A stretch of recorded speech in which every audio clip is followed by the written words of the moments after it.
लाडक्या बहिणी, लाडक्या सर्व पत्रकार लाडक्या बहिणींना पण शुभेच्छा आणि तुम्हाला पण शुभेच्छा। खरं म्हणजे आज महिला दिनाच्या जागतिक महिला दिनाचा कार्यक्रम सगळीकडे आपण साजरा करतोय। काल देखील या विषयावर विधानसभा आणि विधान परिषदेमध्ये दोन्हीकडे या महिला दिनाच्या पूर्वसंध्येला अतिशय चांगली चर्चा झाली आणि राज्य सरकार देखील आमच्या लाडक्या बहिणींच्या पाठीशी उभा आहे। 2 इन्स्टॉलमेंट पण त्यांच्या खात्यामध्ये जमा केले या महिला दिनाचं औचित्य साधून। त्यामुळे राज्य सरकार हे सर्वसामान्यांचं सरकार म्हणून काम करत आहे। त्यामध्ये आमच्या लाडक्या बहिणींना खूप प्राधान्य आम्ही दिले। मुख्यमंत्री लाडकी बहीण योजना आम्ही केली, लेक लाडकी लखपती योजना केली। त्याचबरोबर महिलांना बचत गटाच्या माध्यमातून 15,000 ते 30,000 रिव्हॉल्विंग फंड आपण दिला। एसटी मध्ये 50% बसमध्ये सवलत आपण दिली। त्याचबरोबर अनेक योजना ज्या आहेत, मुलींना उच्च शिक्षणामध्ये 100% फी मध्ये आपण सवलत दिली। आदरणीय प्रधानमंत्री महोदयांनी देखील महिलांसाठी बेटी बचाओ बेटी पढाओ बेटी पढाओ अशा प्रकारच्या योजना सुरू केल्या, जनधन योजना सुरू केल्या, उज्ज्वला योजना सुरू केल्या। म्हणजे राज्य सरकार आणि केंद्र सरकार मिळून या आमच्या लाडक्या बहिणींचा सन्मान करण्यासाठी, त्यांना आत्मनिर्भर करण्यासाठी आणि त्यांना आत्मसन्मान मिळवून देण्यासाठी विविध योजना या ठिकाणी करताय। आणि म्हणून कालच्या बैठकीमध्ये, कालच्या चर्चेमध्ये विधानसभा आणि विधान परिषदेमध्ये लाडकी बहीण योजनेबरोबर सुरक्षित लाडकी बहीण देखील असली पाहिजे आणि त्यासाठी देखील सरकारच्या माध्यमातून एक सुरक्षा ॲप देखील करण्याचा एक निर्णय झालाय। आणि त्यामध्ये नक्की आपल्या लाडक्या बहिणी कुठेही अडचणीत आल्या तर त्यांच्यावर त्यांना तात्काळ सहकार्य, त्यांना तात्काळ मदत दिली जाईल। शेवटी आता महिला आणि लाडक्या बहिणी प्रत्येक क्षेत्रामध्ये आहेत, म्हणजे अगदी वैमानिकापासून, फायटर प्लेन पासून, रेल्वे पासून, फायर फायटर पासून, इथं आपलं जे युद्ध नौका सिंधुदुर्गामध्ये आदरणीय मोदी साहेबांनी त्याचं लोकार्पण केलं, त्याची देखील सारथ्य जे आहे ती पण आपली महिला महाराष्ट्रातली लाडकी बहीण करते।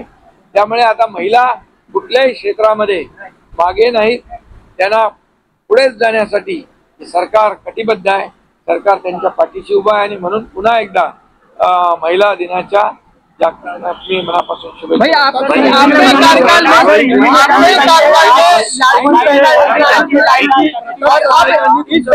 लाड़की बहन योजना अपने कार्यकाल में आई थी और आज अंतर्राष्ट्रीय वुमेन्स डे है, आप क्या कहेंगे कि आने वाले समय में भी आता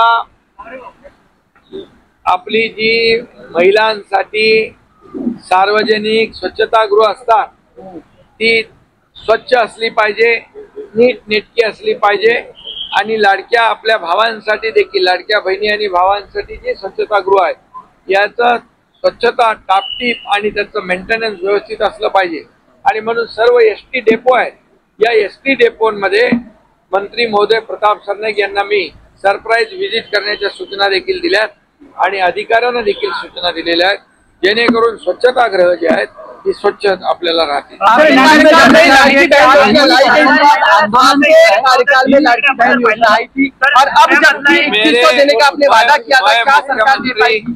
मैं मुख्यमंत्री मेरे कार्य योजना शुरू हो गई। हमारे दोनों उप मुख्यमंत्री तत्कालीन देवेंद्र जी और अजीत दादा, हमने टीम बनकर एक फैसला किया और लाडले बहनों ने जैसे हम उनके लिए योजना बनाई तो उन्होंने भी इस विधानसभा के चुनाव में हमारी महायुति सरकार को भर भर के आशीर्वाद दिया और लैंडस्लाइड मैंडेट भी दिया। इसलिए और हमारी जिम्मेदारी बढ़ गई है, हमारे सभी लाडली बहनों को सक्षम बनाना, आत्मनिर्भर बनाना, आत्मसम्मान देना, ये हमारी जिम्मेदारी है। इसीलिए लेक लाडकी लखपति होगी, लाडकी बहन योजना होगी, जो उच्च शिक्षण योजना है, एसटी में सहूलियत है, कई योजनाएं सरकार ने की हुई है और इसमें खुद के पैरों पे खड़े रहने के लिए उनको 35% डिस्काउंट सब्सिडी देना, MIDC की भी मुख्यमंत्री स्वयं रोजगार योजना है उसमें भी उनको बेनिफिट होता है और आदरणीय प्रधानमंत्री मोदी जी ने भी ये हमारे महिलाओं के लिए आत्मनिर्भर बनाने के लिए, उनको आत्मसम्मान देने के लिए जनधन योजना है, उज्ज्वला योजना है, ये बेटी बढ़ाओ बेटी बचाओ, बेटी पढ़ाओ बेटी बढ़ाओ, ऐसे कई योजनाएं आदरणीय मोदी जी ने भी की है। इसलिए डबल इंजन की सरकार हमारी लाडला बहनों के साथ है और पूरी तरह उन्होंने भी हमें इस विधानसभा के चुनाव में बहुत बड़ा साथ दिया और सौतेले भाइयों को घर पर बिठा दिया।